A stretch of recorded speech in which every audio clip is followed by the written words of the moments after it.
Фейки Путина опровергли на высшем уровне. Генерал побывал в зоне Покровска и рассказал, что там происходит на самом деле.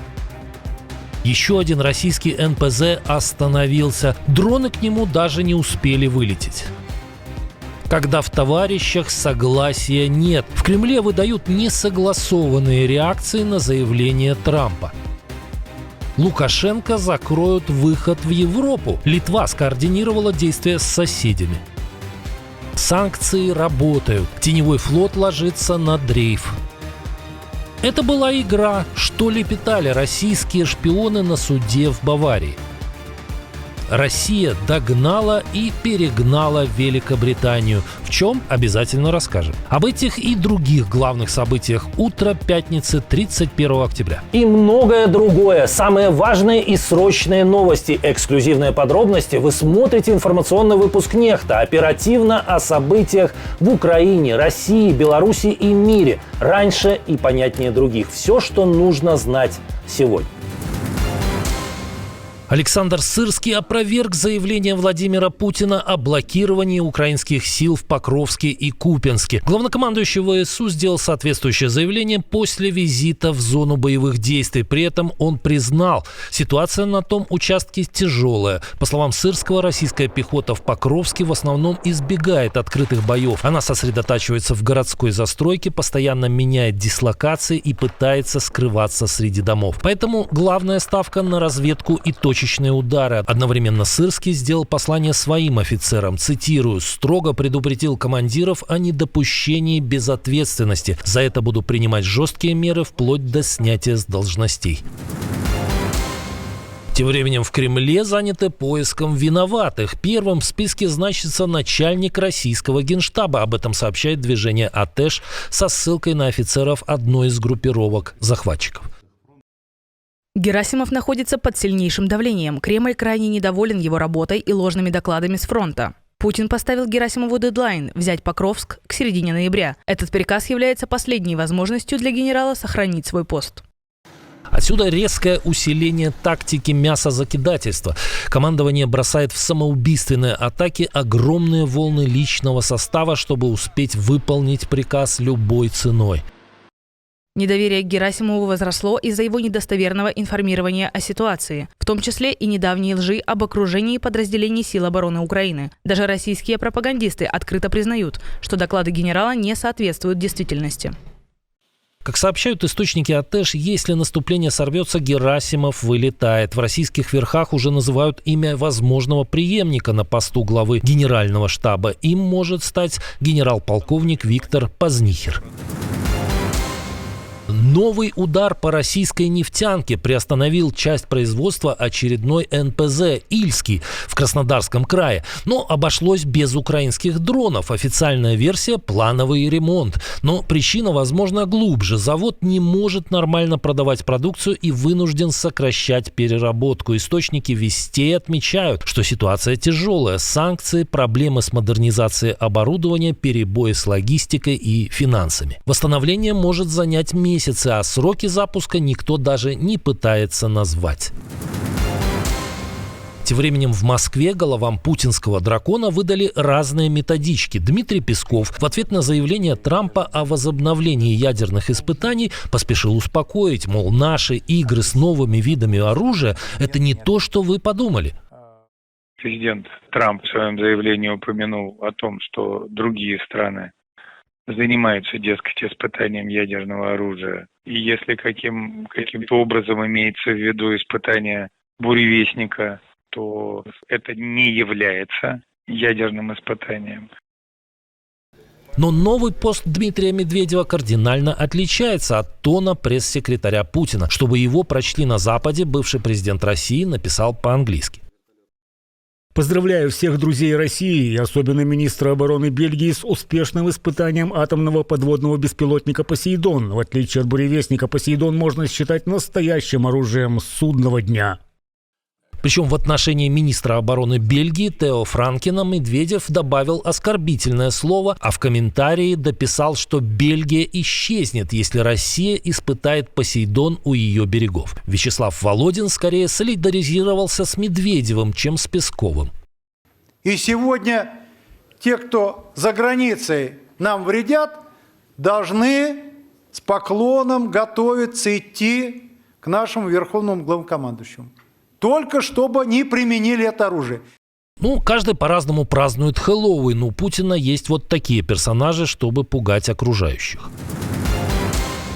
В мире, где Кремль хвастается буревестниками и посейдонами, а США возвращают разговор об испытаниях атомного оружия, Франция делает свой тихий, но очень серьезный ход. Париж поставил на боевое дежурство новейшую баллистическую ракету подводного базирования М-51-3. Скромное сообщение об этом появилось на сайте Министерства обороны страны. Это уже третья модернизация легендарной серии М-51. Главное улучшение — дальность, точность и способность пробивать любую ПРО. То есть, если кто-то условно решит проверить НАТО на прочность, французские подлодки будут готовы ответить быстро, незаметно и наверняка. Новая ракета получила свежую боевую часть, разработанную комиссией по атомной энергии Франции. Испытания М-51 идут с 2006 года. Первые запуски в версии М-51-3 прошли успешно, и теперь ракета официально в строю. Франция уже заключила контракт на следующую версию М-51-4, которая должна выйти в конце десятилетия и еще больше увеличить возможности ядерного флота.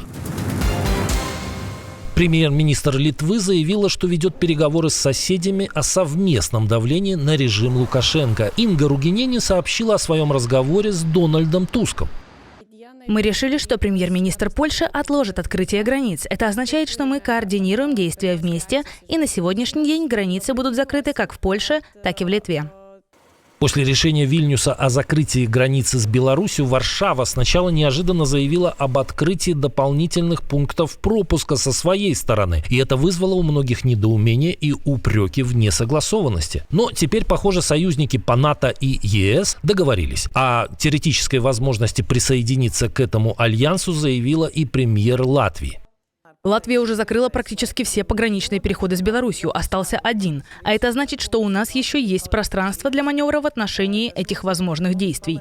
Мы хотим показать, что Беларусь понимает, что если мы сейчас закроем последний пограничный переход, то у них практически не будет доступа в Европу с нашей стороны. Литва пошла на жесткие действия в воскресенье после нескольких инцидентов с зондами, прилетевшими с территории Беларуси. Из-за этого была нарушена работа Вильнюсского аэропорта. Власти этой балтийской страны решили закрыть границу с Беларусью пока до 30 ноября. Инга Ругинени заявила, что по ее информации эти меры вредят недружественному государству, но правительство работает и над другими санкциями в отношении режима Лукашенко. И кажется, до того что-то начинает доходить. И если мы будем убеждены в том, что мы виноваты, нас убедят в этом. Пробуют сейчас убедить. Мы публично готовы это обсуждать. Мы извинимся. Это точно. Приплыли. Уже второй танкер с российской нефтью для Индии завис в море, не имея права зайти в порт. Судно «Прометей», загрузившееся в Усть-Луге, с 26 октября болтается у берегов Индии и не может пришвартоваться в Мундре. Причина проста. Индийские нефтяники отказались принимать сырье компаний, попавших под американские санкции. Днем раньше стало известно, что такая же судьба постигла танкер «Фурия» с сырьем Роснефти, который развернулся и теперь дрейфует у берегов Германии, хотя должен был прибыть в Индию в середине ноября. Такова новая реальность. Индийские гиганты Reliance и Bharat Petroleum не хотят рисковать отношениями с США ради дешевого сырья из России. Жестко и по делу. В Германии суд вынес приговор 3 людям, которых признали шпионами и саботажниками, работавшими по заказу российской разведки. Высший земельный суд Мюнхена счел троицу виновной в сборе сведений и подготовке диверсий против военной инфраструктуры ФРГ, а главное, в намерении сорвать поставки помощи Украине. Главный обвиняемый Дитер Ша заявил, в частности, что его деятельность в Донецке, работа на иностранную террористическую организацию, была в конечном счете всего лишь фарсом, и что его деятельность в качестве агента секретной службы также была, по сути, фарсом. Все это якобы было игрой ради денег. Он заявил, что не намеревался заниматься настоящей разведывательной деятельностью. Председательствующий судья Йохен Бёсель ясно дал понять, что не верит ни единому слову из этих утверждений.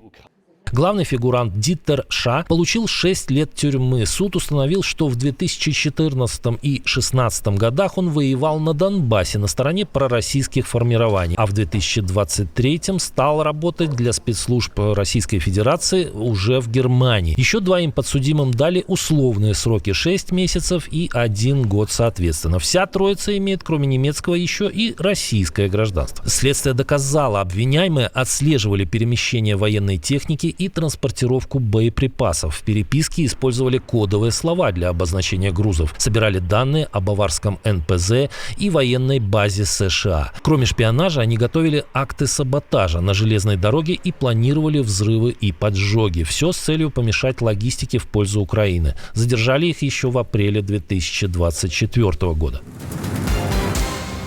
Россияне стали богаче, но речь идет только об очень узкой группе граждан страны-агрессора. Пока сотни тысяч их соотечественников погибают или теряют здоровье в боях за Путина, эти зарабатывают. По подсчетам Альтрата, Россия догнала Великобританию по числу долларовых миллиардеров. Их насчитали 128 человек. По данным Альтрата, Россия таким образом вышла на 4-е место в мире по числу миллиардеров, сравнявшись с Объединенным Королевством. При этом общее состояние российских толстосумов заметно больше, чем у британских коллег. 457 миллиардов долларов против 323, соответственно. На вершине мира по-прежнему США. Там живет более 1000 миллиардеров с почти 6 триллионами долларов. Далее Китай и Германия.